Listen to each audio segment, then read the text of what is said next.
नमस्कार दोस्तों, जय हिंद। आज हम लोग मैदान के बारे में पढ़ते हैं। मैदान किसे कहते हैं, ठीक है। तो मेरा आज का जो लेक्चर होगा वो मैदान के ऊपर होगा।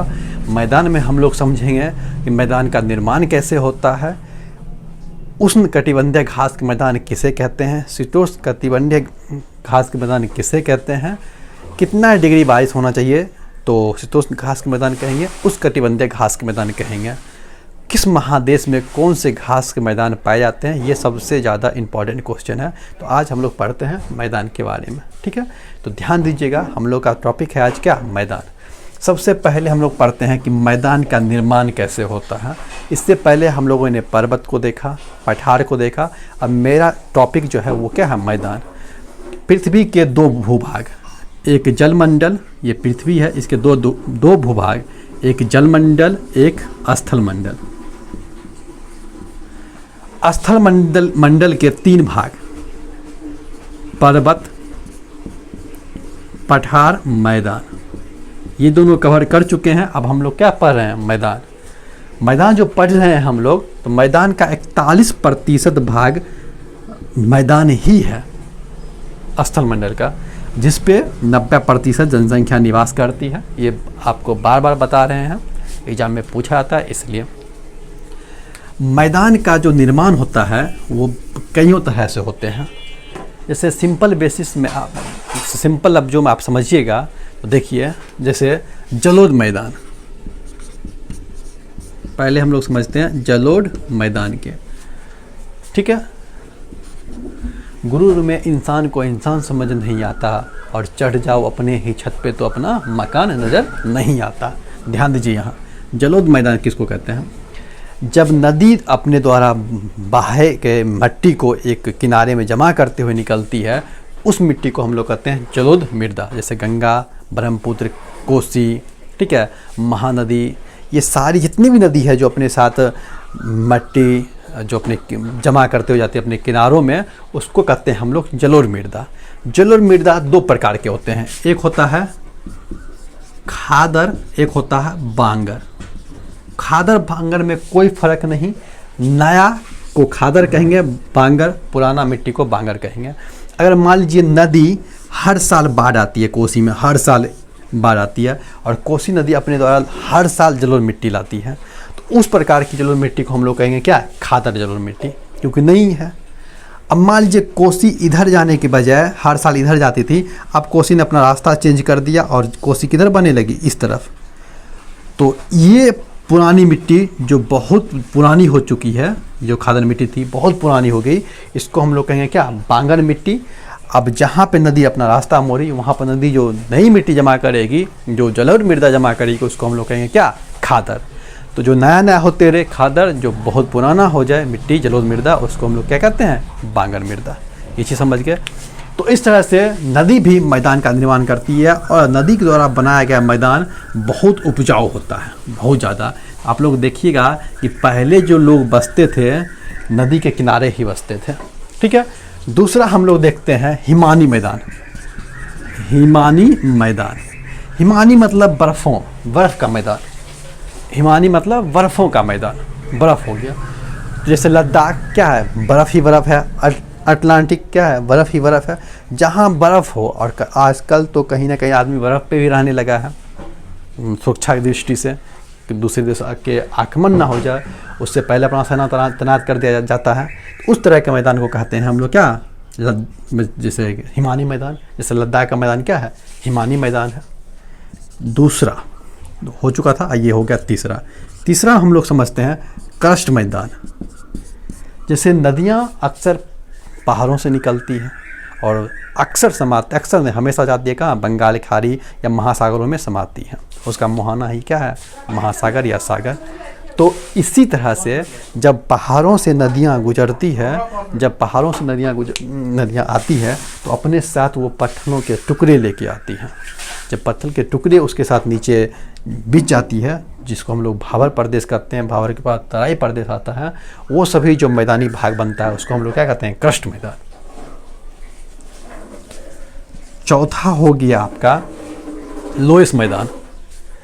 जब पवन अपने द्वारा उड़ा कर लाए गए मिट्टियों को एक जगह से उड़ा के दूसरी जगह जमा करता है, तो पवनों के द्वारा उड़ा के लाए गए मिट्टी के द्वारा जो भूमि क्रिएट होता है, बनता है, उसको हम लोग कहते हैं लोएस्ट मैदान। जैसे उत्तरी चीन का मैदान क्या है, लोएस्ट मैदान क्या है। जैसे हवा चली, हवा के साथ साथ बालू के कण भी गए, मिट्टी के कण भी गए, और दूसरी जगह जहाँ हवा शांत हुआ वहाँ जाके क्या हो गया, जमा हो गया। इस तरह का हम लोग कहेंगे क्या, लोएस्ट मैदान। पांचवा होता है लावा मैदान। जैसे ढक्कन का पठार ज्वालामुखी निर्मित है, यानी कि ज्वालामुखी क्रिया के द्वारा निर्मित मैदान को हम लोग क्या कहेंगे, लावा मैदान। सिंपल सा भाषा है। जैसे ढक्कन का मैदान क्या है, लावा मैदान है।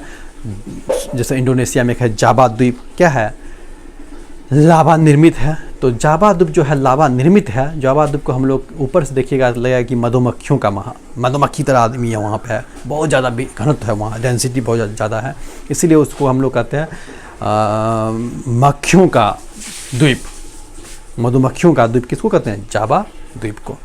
तो जावा हो गया। इस तरह से मैदान भाग का निर्माण होता है। लेकिन हम लोग समझेंगे कि मैदान से क्वेश्चन कहाँ से पूछा जाता है। ये तो आपका बेसिक नॉलेज हो गया, क्या इस तरह से मैदान बनते हैं। कोई पूछ दिया तो आप लोग बता दीजिएगा।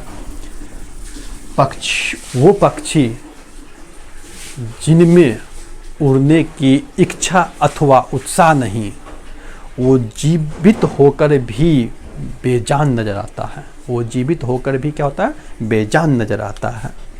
वो जो मुझे अपने घर ले गए थे मेहमान बनाकर, वो जो मुझे अपने घर ले गए थे मेहमान बनाकर, वो अपने ही घर में मेहमान नज़र आता है।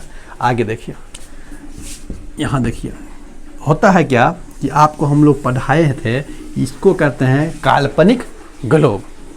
यानी कि ये ग्लोब है, क्या है, काल्पनिक ग्लोब है। मान लिए इसको काल्पनिक, उत्तरी ध्रुव और ये दक्षिणी ध्रुव। मेरे लेक्चर देखिएगा अगले वाला ज्योग्राफी का, इससे पहले जो वीडियो अपलोड किए हैं उसमें सारा क्रिया बताया गया है। इसको कहते हैं बीचों बीच, इसको हम काट दिए, एक लकीर खींच दिए, इसको कहते हैं हम लोग भूमध्य रेखा। और इसी का दूसरा नाम क्या है, विषुवत रेखा भी। यानी कि गंगाधर ही क्या है, शक्तिमान है। उसी तरह से भूमध्य रेखा ही क्या है, विषुवत रेखा है। इसके 23.5 डिग्री ऊपर, अच्छा आपको हम लोग बताए थे कि 23.5 डिग्री ही क्यों लिए, 23 डिग्री भी लेते, 22 डिग्री भी लेते। 23.5 डिग्री इसलिए लिए क्योंकि यहाँ तक सूरज की किरणें क्या होती है, सीधी पड़ती है। इसका नाम दिया गया कर्क रेखा। उसी तरह से दक्षिणी गोलार्ध में 23.5 डिग्री नीचे, इसको दिया गया मकर रेखा नाम।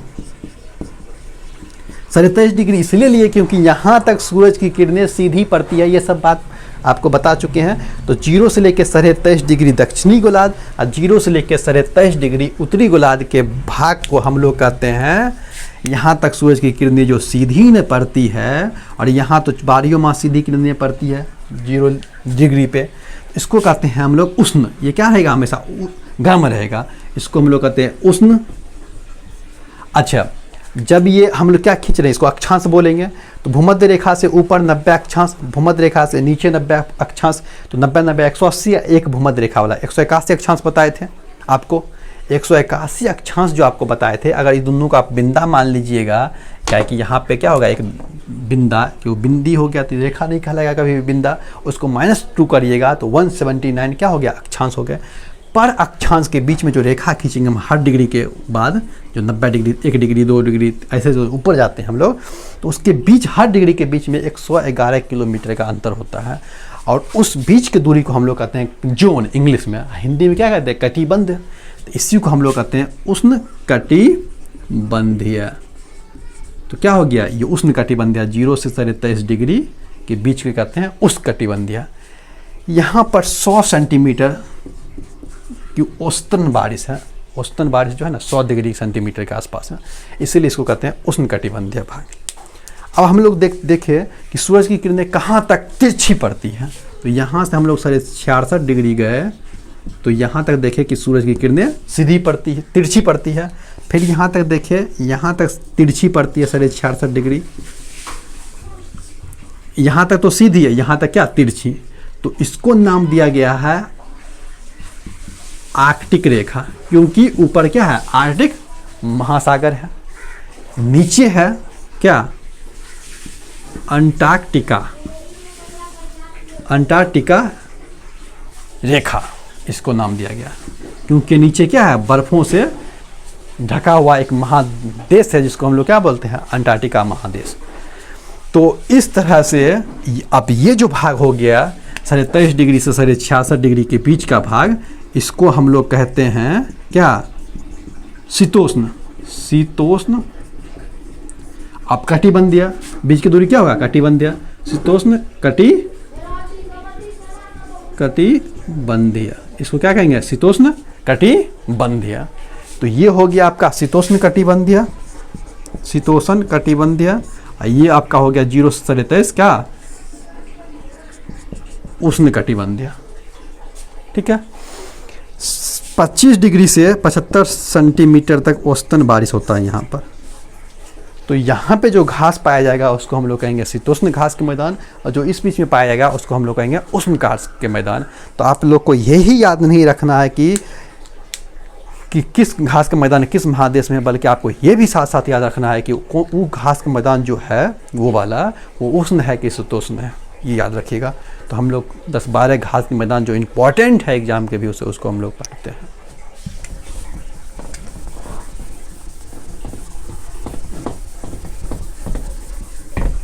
देखिए, सबसे पहले हम लोग फिगर बना लेते हैं। आप लोग सीधा यहाँ पे आइएगा तो आप लोग को नज़र आएगा उत्तरी, इसको क्या कहेंगे हम लोग, उत्तरी अमेरिका। यहाँ पे क्या है, पन्नामा नहर। पन्नामा नहर के नीचे क्या है, दक्षिणी अमेरिका। इसके बाद यहाँ पड़ता है क्या आपका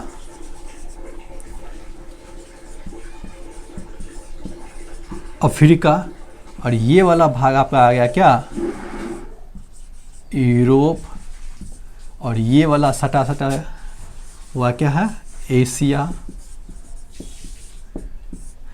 यहाँ पे हो गया आपका क्या,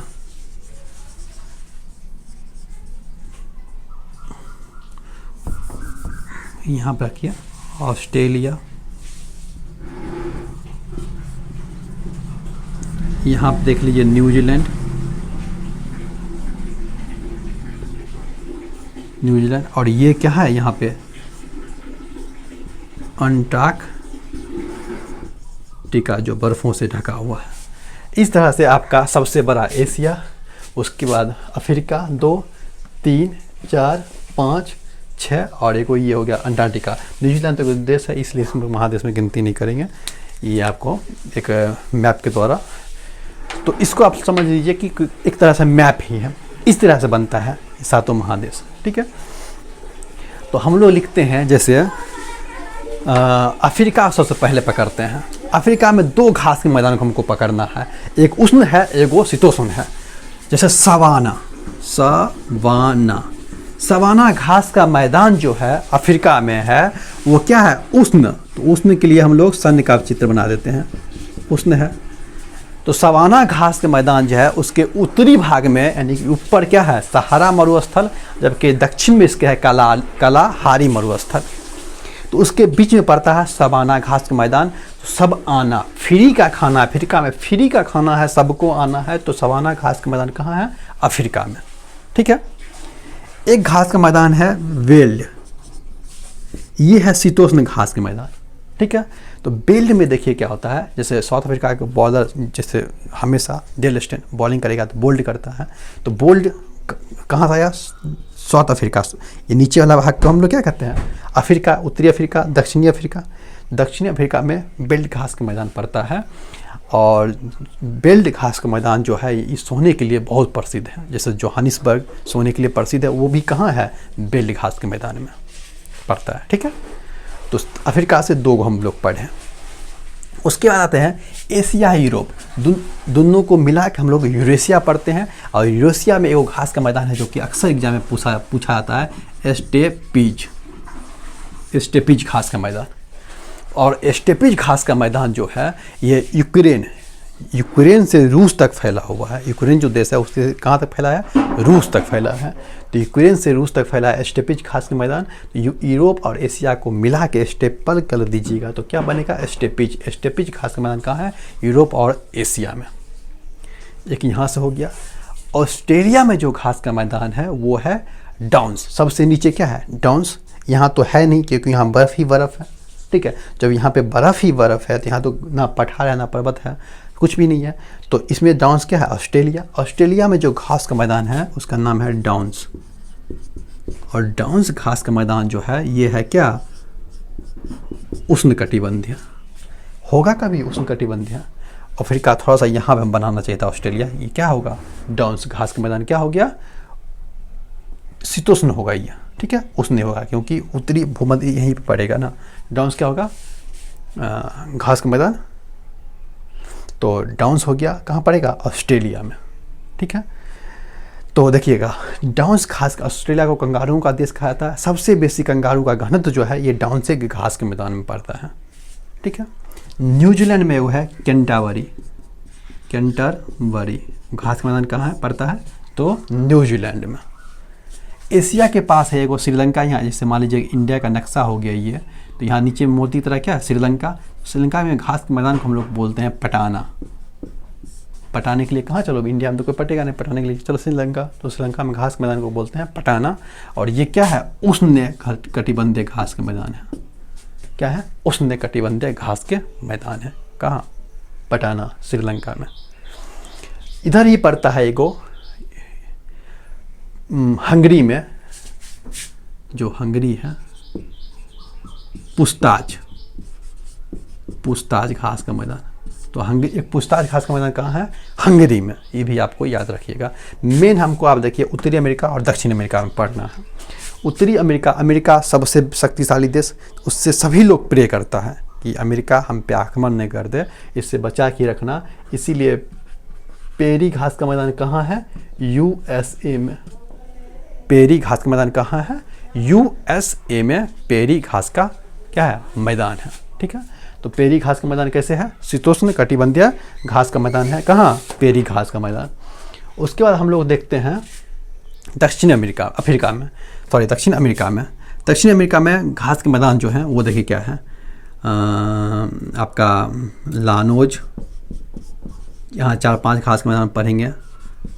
पम्पास, कैंपास, उसके बाद हम लोग पढ़ेंगे पम्पास लानोज हो गया, पम्पास हो गया, कैंपास हो गया, आपका हो गया सेलबास हो गया, आपका हो गया पॉकलैंड,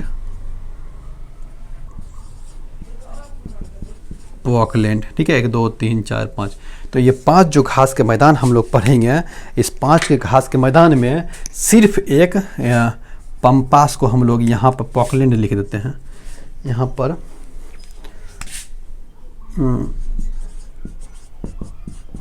पॉकलैंड लिख देते हैं, यहाँ पर लिख देते हैं क्या पम्पास। तो यहाँ पर हो गया पम्पास। तो ये जो 5 घास के मैदान हम लोग पढ़ते हैं ये 5 गो घास के मैदान। तो देखिए तो लानोज कहाँ पड़ता है वेनेजुला में। कहाँ वेनेजुला में।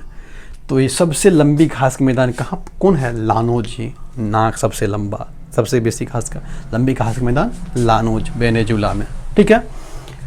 पॉकलैंड तो दक्षिण अमेरिका की सब जो घास के मैदान को सिंपली भाषा में कोई अगर देश नहीं दिया गया होगा सीधा हम लोग बोलेंगे दक्षिण किस महादेश में पड़ता है तो पॉकलैंड पड़ता है दक्षिणी अमेरिका में।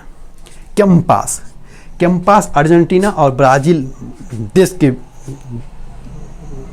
दोनों देश में पाया जाता है, लेकिन अधिकांश भाग कहाँ है ब्राज़ील में, इसीलिए कैंपास घास का मैदान कहाँ है ब्राज़ील में।